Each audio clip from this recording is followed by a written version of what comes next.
पीछे पीछे हट कि गोरखपुर गया छपरा में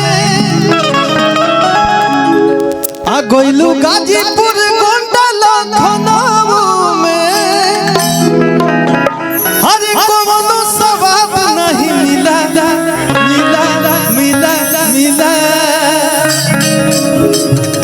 कि पटली खल इतिहास में ही सब सिलसिला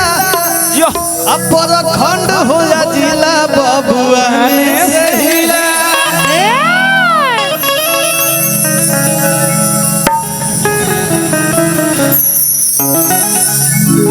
कि बट मरद के जबान ताहल नोट होई ढीला अपर खंड हो या जिला बबुआ से हिला। ये अभी हाल में सूर्यवंशम फिल्म में गाना हमरे लिखल गाना रहा खैर जातीयता हम करे नहीं ना बाकी दो लाइन गा के जरूर सुनाए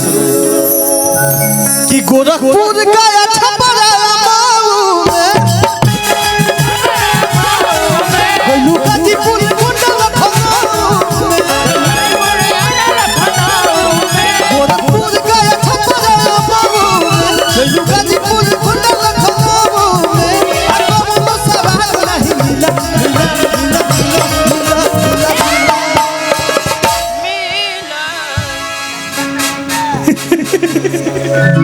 अरे कोनो स्वाद नहीं मिला जानते हो। हाँ I am your best friend तू लवर के हो के भले राहुल पांडे जी के तू लवर बना ला हमनी के बेस्ट दोस्त रहा ये भी ये पास है लिए दिए साफ साफ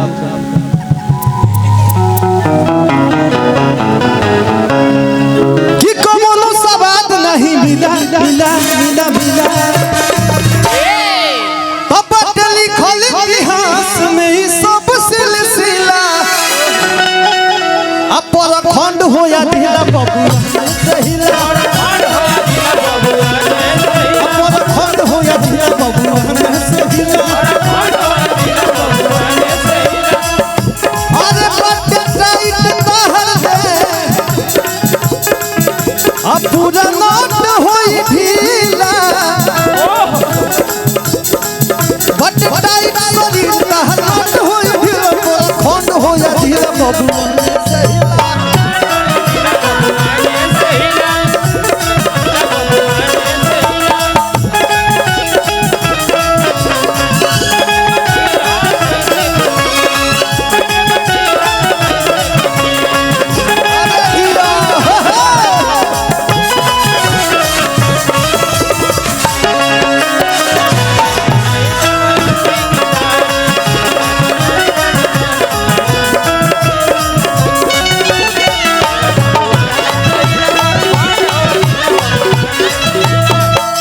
बस बस इतने इतने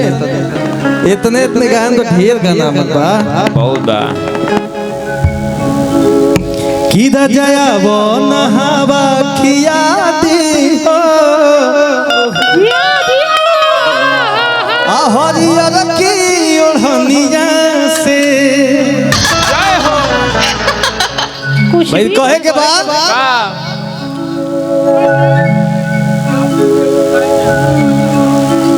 कि ढेर बदमाशी कहे करेला हमरा के देखी देखी मरेला कि तेरा डरे कबल जियो में ना जाइका तो हई गोरे गोरे गाल गुलगुला जाना रसगुल्ला समझ के कुछ भी बोलते हो कभी सलेरी से कुला जाना रसगुल्ला समझ के खा जाई का रसगुल्ला कि 3 कट्ठा अलवाया 1.5 कट्ठा भंटा तू 1 कट्ठा बोदी ह धनिया जा हम कुछ कुछ खाइब चटनिया जा ये सब बहुत सारा गाना बाड़ी सन बाकी यहाँ गायकी चलता तो एगो ठाठ हमरो तरफ से रही जरूर हम प्रस्तुत करब दिल लगल तोरे से होई भैया सीख दे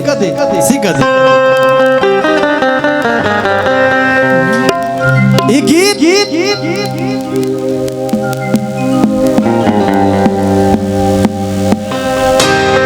चाचा बैठिए असली गाना सुन के जाए काहे जाते हैं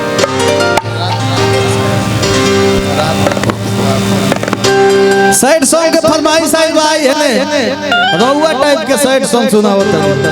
सुना कि कैसे जी कुफुतिया के और नइखे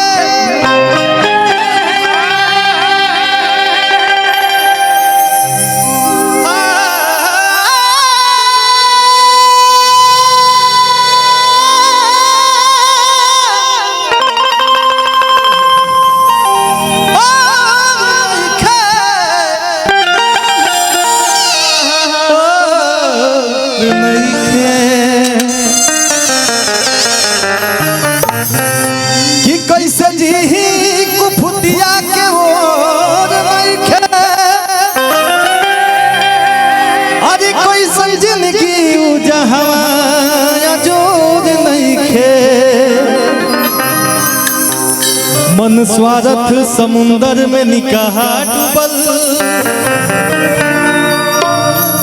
मन स्वार्थ समुंदर में निकाह डूबल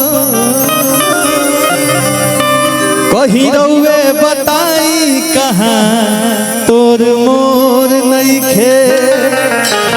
भैया याद बनू कि दर्द से भरी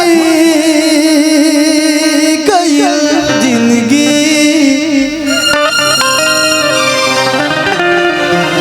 दर्द से भरी गई जिंदगी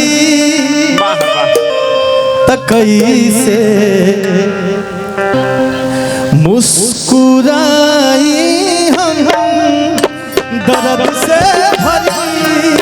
गई जिंदगी कैसे मुस्कुराई हम सपना में रहल अपन कैसे गुनगुनाई हम दर्द से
विनोद भैया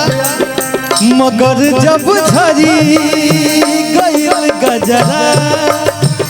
मगर जब झरी गईल गजरा त कैसे गुनगुनाई हम दर्द से भरी गईल जिंदगी त कैसे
रे